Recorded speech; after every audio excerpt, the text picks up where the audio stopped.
Olá, está começando o primeiro Papo sobre Educação de 2013 e com a ajuda dos profissionais convidados, nós vamos trazer aqui assuntos que eu espero que ajude você e a sua família. O tema do programa de hoje é a fala na infância e eu recebo aqui no estúdio a fonoaudióloga Giovana Romero Paula. Professora, seja bem-vinda ao estúdio da TV FAG. Obrigada.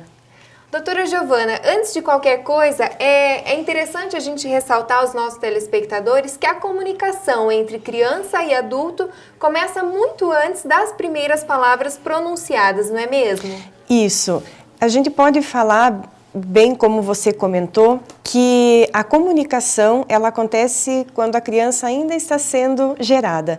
É aquela comunicação que acontece por meio do afeto, aquela comunicação por meio da música que a mãe escuta, que coloca perto da barriga, aquela comunicação que vai ser transmitida à criança, ao bebê, aquele bebê que está sendo esperado, aquele bebê que está sendo aguardado.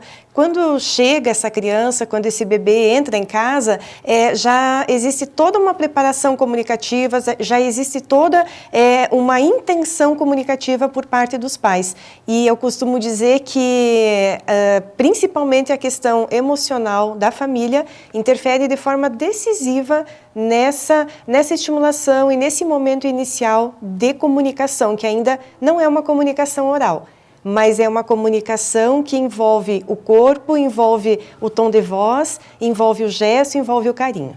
E a família, então, tem papel fundamental nessa estimulação? Tem. A linguagem, ela vai se desenvolver a partir de uma estimulação externa. Nós, seres humanos, nascemos com uma capacidade inata para desenvolver a linguagem oral, mas é preciso que haja esse estímulo e esse ambiente acolhedor para que a criança entenda que a fala dela é significativa, que a fala dela está sendo esperada e que a fala dela, a comunicação oral, vai fazer com que ela seja inserida em um mundo de pessoas que falam. E a estimulação, ela é necessária porque ela é considerada como se fosse um gatilho para que essa linguagem se desenvolva. E como é que os pais podem estar estimulando os seus filhos? Principalmente estimulando que a criança compreenda as coisas ao seu redor. Se a gente pensar no desenvolvimento de linguagem, nós temos uma criança que, desde quando nasce, até 1 ano de idade, mais ou menos, é aquele período em que ela vai receber as informações. Quando você diz: vamos tomar mamá, o papá está pronto, olha só o papai, quem chegou, onde está o mano? Então, todas aquelas perguntas e todas aquelas falas que são dirigidas à criança são maneiras de mostrar para ela como as coisas funcionam e, principalmente, que as coisas que ela enxerga têm nome. Então, quando a gente estimula a criança, vamos tomar a sopinha, o que tem na sopa do nenê? Tem a cenoura, tem a batata, né? Vamos tomar o suquinho de laranja, o suquinho de uva. Tudo isso são formas de mostrar para a criança que aquilo que ela está enxergando tem um nome. E essa gavetinha de palavras que vai sendo construída nesse período é a condição que vai possibilitar a criança, lá por volta de 1 ano, 1 ano e 2, 1 ano e 3 meses, falar essas palavras que já estão armazenadas, que já estão guardadas pelo fato dela ter sido estimulada. Tem uma situação bem importante que é aquela família onde as pessoas falam muito. Então, tem famílias assim que todos falam muito e falam muito alto. Isso, por si só, não é um estímulo de linguagem. Ouvir a fala não estimula que a criança converse e não estimula que ela entenda a importância em se comunicar. É preciso que a fala seja dirigida à criança. É preciso que, ao falar com a criança, eu olhe para ela, eu me coloque na posição, na linha onde ela está, para que ela entenda que a comunicação está sendo dirigida a ela. E ela é importante nesse processo. É mais ou menos, fazendo uma analogia, você não aprende uma segunda língua apenas assistindo um filme americano, francês, espanhol, enfim. Você precisa de alguém que lhe mostre como essa língua funciona para que você aprenda. E assim como algumas crianças andam e engatinham antes de outras, até que ponto, até que idade isso é normal? Então, a gente conversou sobre a questão de que até 1 ano de idade a criança tem esse desenvolvimento que a gente chama da linguagem compreensiva, da linguagem receptiva. Tudo aquilo que eu vou escutando, eu vou armazenando, vou guardando, para que quando chegue naquele momento considerado teoricamente o correto ou o adequado, essa fala apareça. Que momento é esse? A partir de 1 ano. Então, eu espero que a criança, por volta de 1 ano e 2, 1 ano e 3, 1 ano e 4 meses, já esteja falando suas primeiras palavras.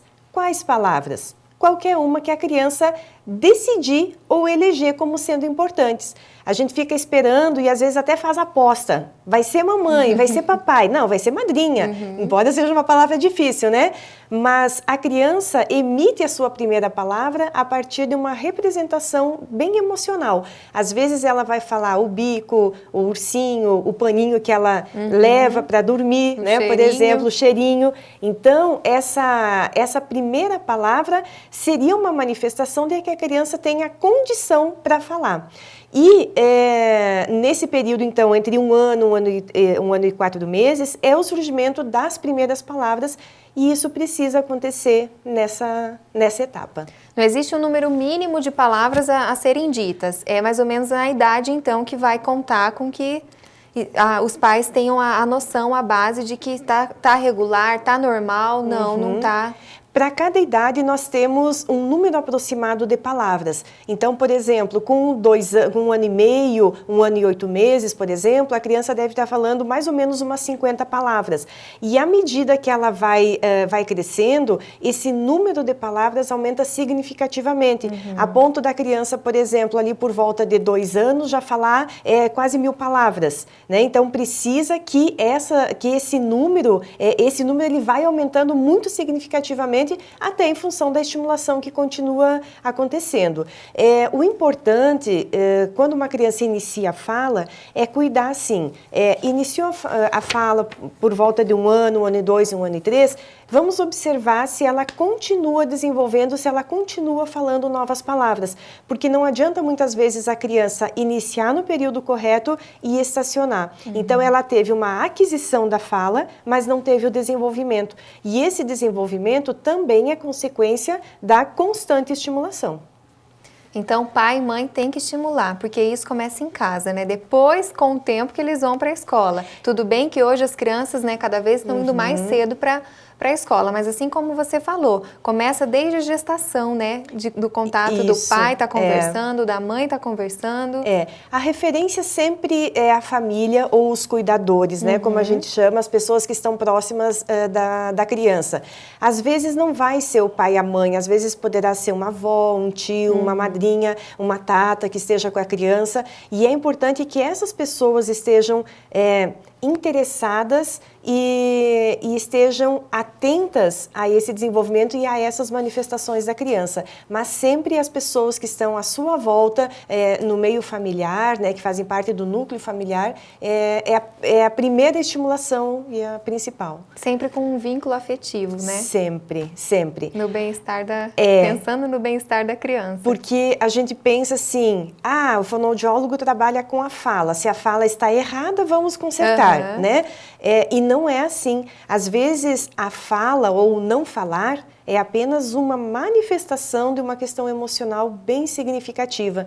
E a gente vê bastante isso nas crianças que principalmente têm atraso de fala ou então que têm uma fala muito errada ali por volta de 5 anos, 5 anos e pouco, às vezes até 6 anos, que você escuta a fala da criança e parece que não combina com a idade dela. Você já imagina uma criança, por exemplo, maiorzinha, né, até já em processo de alfabetização, falando às vezes como uma criança de 3 anos. Então, tanto o atraso na fala, quanto a fala alterada ou a fala errada durante muito tempo, precisa ser investigada a questão emocional.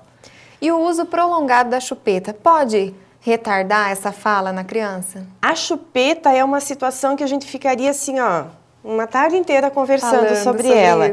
E a chupeta, ela é vista pelos diversos profissionais de maneira diferente, né? O fonoaudiólogo vai pensar de uma maneira, o dentista de outra, o psicólogo, o professor, e a família de outro completamente diferente, né? Então, se a gente pensar em relação à linguagem, o que a gente tem visto é que Crianças que mantêm por muito tempo o uso da chupeta, e quando eu digo muito tempo, entende-se, além dos 3 anos, é uma criança que já tem uma característica emocional junto.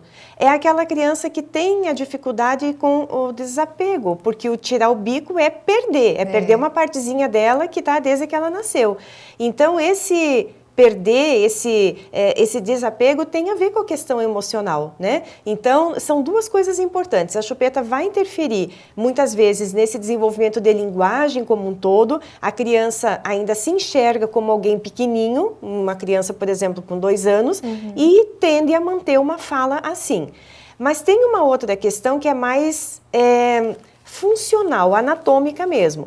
O bico dentro da boca altera a posição dos dentes e de toda a musculatura, de bochechas, de lábios, de língua, e isso faz com que, para algumas crianças, seja difícil pronunciar algumas letras. Por exemplo, o L, o R da palavra muro, por exemplo, né? Então, ela tem uma dificuldade porque a musculatura que deveria estar funcionando bem não está em função desse objeto que está ali há muito tempo, alterando toda a anatomia e, consequentemente, a fisiologia, o funcionamento, né? E aí, para reverter isso, é com a fono mesmo? A fonoaudióloga ou o profissional da área da fonoaudiologia, ele faz a avaliação de todas essas estruturas que participam da produção dos sons da fala, para ver se está havendo alguma flacidez. Às vezes a criança pode ter uma língua presa e isso interfere na produção dos sons, né? Às vezes nós temos aquela criança que respira muito pela boca, porque tem uma adenoide ou um desvio do septo, né? Alguma situação que esteja congestionando o narizinho, então ela acaba respirando pela boca e isso causa, dá interferência na fala. Então o fonoaudiólogo avalia todas essas estruturas para ver se tem alguma situação interferindo a ponto dele não conseguir ou que explique a dificuldade que está tendo na fala. Nós vamos fazer um rápido intervalo e na volta a professora Giovana vai explicar para a gente sobre uma curiosidade que eu tenho certeza que você já fez. Não sai daí, a gente volta já já.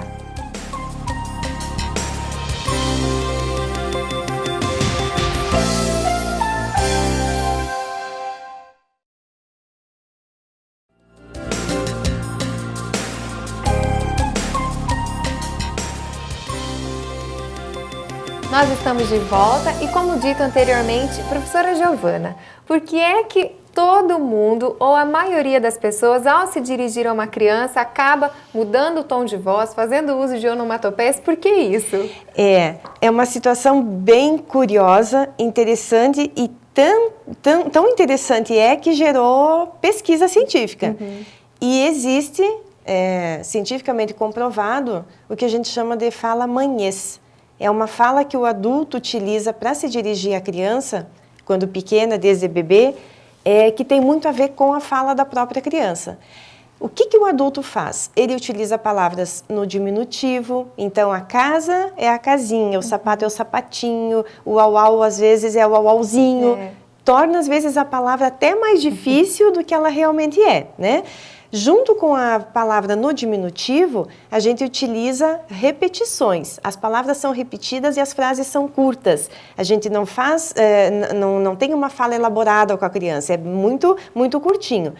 Além disso, existe uma modificação no nosso tom de voz. A voz fica um pouco mais aguda e o ritmo de fala diminui. Então, são todas características naturais que, sem pensar, a gente acaba fazendo. É mais ou menos quando você vai visitar um bebê, uma criança, né, um bebê que recém-nasceu, e você chega toda assim com cuidados, vai pé ante pé para não acordar, você fala baixinho, né? Então já existe todo um cuidado com a fala, um cuidado com a comunicação, como se a gente quisesse mais ou menos ficar parecido com o bebê ou com a criança, com a fala dela, para ser mais parceiro. Para estar mais próximo, para estar talvez, mais próximo, né? Porque é muito inconsciente. Muito, E só que aí tem aquela situação. Dá para falar assim?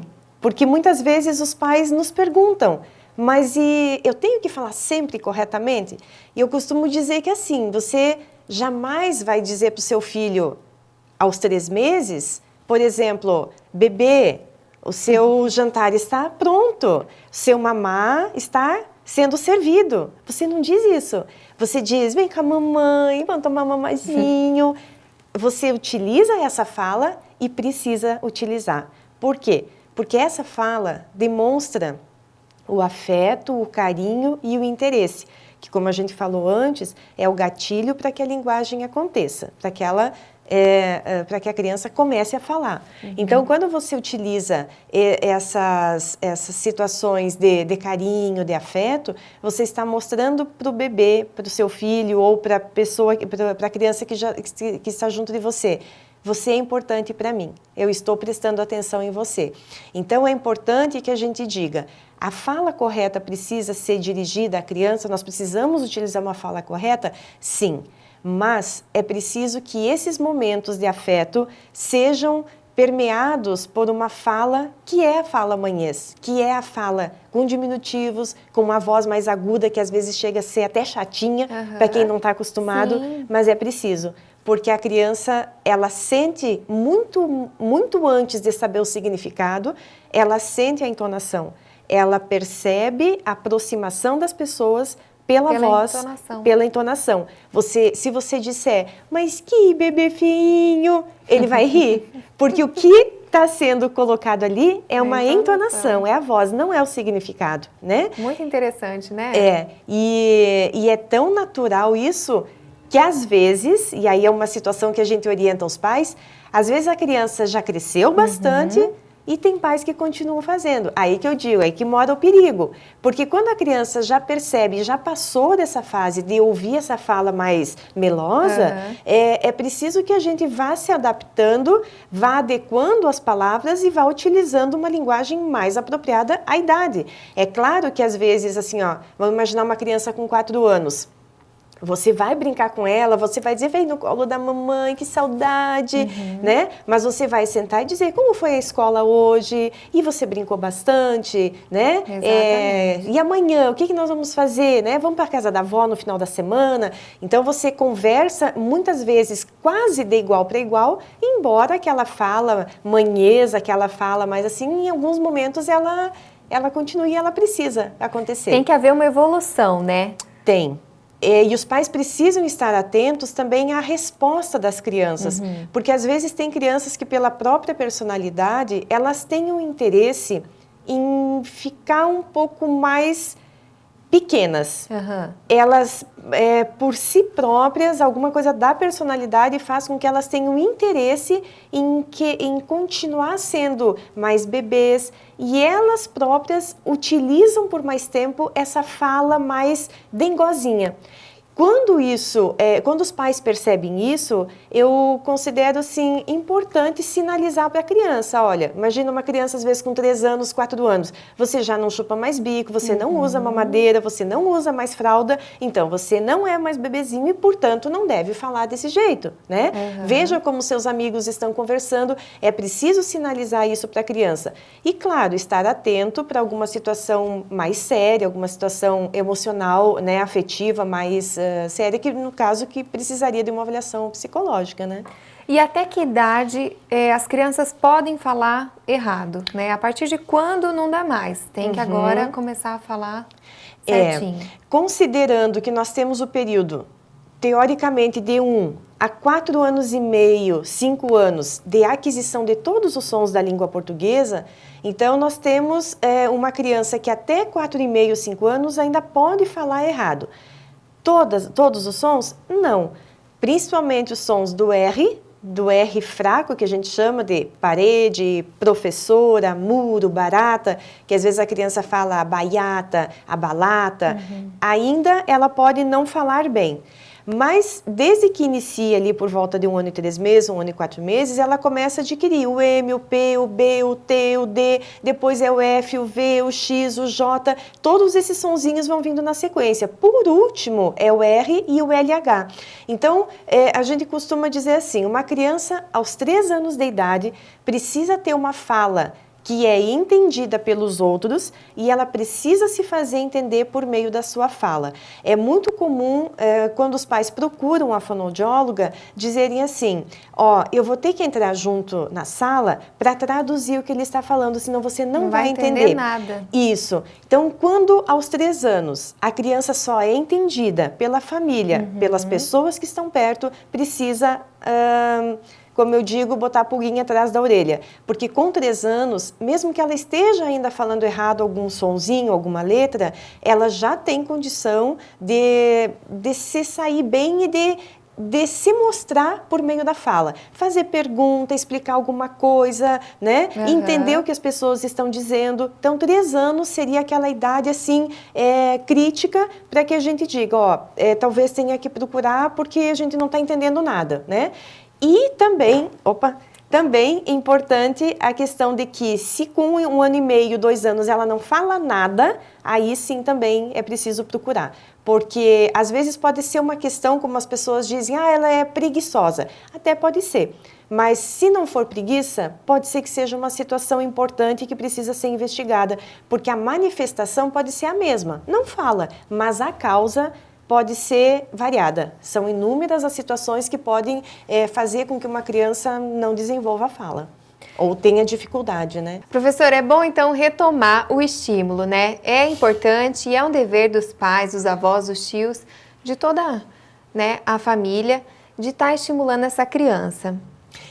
E a estimulação, como a gente falou antes, ali no início, é uma estimulação mais, como a gente diz, unidirecional. É a família, a mãe, o pai, o mano, a avó, que se dirige à criança, se dirige ao bebê, naquela fase que a gente chama de pré-linguística, até 1 ano, porque não há possibilidade da troca. Então, é uma fala direcionada à criança, que ela vai recebendo, vai assimilando, e pelo olhar, pelo sorriso, pela entonação até do balbucio que ela faz, a gente percebe que quando ela está interessada, aquilo que chama atenção. À medida que a criança vai evoluindo, vai manifestando a fala, digamos assim, a gente já começa a ter uma possibilidade de diálogo. Não aquele diálogo que vai durar 10 minutos, 15 minutos, mas quando você diz, você gostou do suco? Quer mais suco de laranja? Que suco você quer? Quer esse de uva? Então você faz a pergunta, espera que a criança responda, e isso é muito importante na estimulação. Estimular a fala não significa ficar fazendo perguntas para a criança, colocando um monte de informações, mas principalmente você dá um estímulo e espera pela resposta. Ouvir, né, essa criança. Ouvir. Da maneira dela, mas ouvir, né? Exatamente, porque quando isso acontece entre nós, muitas vezes entre pessoas adultas, tem pessoas que elas te fazem a pergunta, não esperam você responder, já dão uma possível resposta, como se não fizesse diferença a sua participação na comunicação. E isso é preciso que a criança perceba, que quando uma pergunta foi dirigida a ela, essa pessoa está esperando uma resposta. Às vezes a resposta vai ser o silêncio. Pode ser que ela ainda não consiga falar, mas pelo olhar, pela conduta, a pessoa adulta também tem que ter essa sensibilidade para perceber o que está acontecendo no nível da comunicação. Mas, no momento que essa criança está respondendo, que ela está falando, a estimulação também acontece quando você, ao planejar uma atividade, você passa para ela todas as etapas. Você diz, amanhã, depois que a gente dormir, depois que passar toda a noite, a gente vai acordar e vai lá na casa da avó. Você lembra quando a gente foi da outra vez lá na casa da avó, que você gostou de brincar com as galinhas, com os porquinhos, enfim. Você cria aquela expectativa, você cria, faz com que a criança imagine aquela situação, e isso é um estímulo. Acabou o passeio? Fez atividade? Então tá, o que você gostou? Você viu que foi legal? Com o que você brincou lá com o seu primo, né? O que a avó fez de surpresa para você? Então, retomar aquelas situações que aconteceram para que também a gente estimule uma situação importante na criança, que é a memória, extremamente necessária para os processos de linguagem também. E como fazer o uso de jogo de memórias, cantar músicas para as crianças, contar histórias, isso também é um bom estímulo, Bem né? lembrado, excelente. A questão assim, de contar uma história, e isso acontece desde cedo. Aliás, hoje a gente tem acesso ao material escrito desde muito cedo. Nós temos livros de pano, livros de plástico para o banho, né? Tem tem possibilidade de histórias com todos os materiais. Então, a criança, ela está inserida nesse mundo letrado, nesse mundo da informação escrita, desde muito cedo. E ler história para a criança é importante porque aguça a criatividade, a imaginação, coloca ela muitas vezes numa situação real, mesmo que a história seja uma história fantasiosa, tem muita situação que pode ser trazida para a realidade, né? E é interessante, quem tem experiência com crianças, seja com filhos, com netos ou sobrinhos, enfim, como as crianças gostam de escutar as histórias e como elas gostam que as histórias sejam repetidas. Como você, normalmente no momento de adormecer, né, que a gente pega assim, vamos acalmar, vamos pegar o livrinho agora, eu quero o livrinho do urso. E se você troca por acaso uma palavra, eles já sabem qual é a palavra, não é assim a história. Então, essa repetição também é importante, porque a repetição faz também com que eles se sintam seguros por saberem que eles conhecem. Eles identificam, né? Não, peraí, esse personagem não é daqui. Exatamente. Então, o contar histórias, e aí contar aquela história, não simplesmente fazer uma leitura da história, mas contar com uma entonação diferente, para que ele entenda o que é uma pergunta quando está na história, quando é uma situação de espanto, quando é uma situação de tristeza. As emoções contidas na história precisam ser passadas por meio da nossa fala também, né? É claro, é importante escolher histórias que não sejam assustadoras, principalmente no período da noite, né? Mas joguinhos, como você falou, questão do jogo da memória, em que a criança tenha, por exemplo, que nomear as figuras que estão ali, é estímulo de fala, é estímulo de linguagem. Ah, esse bichinho eu não conheço, mas é mesmo, que bicho estranho, o que será que é isso aqui? Será que o Mano conhece? Mano, que figura é essa aqui? Então, cria uma situação de comunicação por meio de uma atividade lúdica, de uma brincadeira. O nosso papo chegou ao fim. Professora Giovana, muito obrigada pela sua participação. Volte sempre que quiser ao Papo sobre Educação. Tá bom, obrigada. Para você que nos acompanhou, muito obrigada pela companhia. Se você quiser rever esse programa, acesse tvfag.com.br ou visite o nosso canal no YouTube. Até a próxima!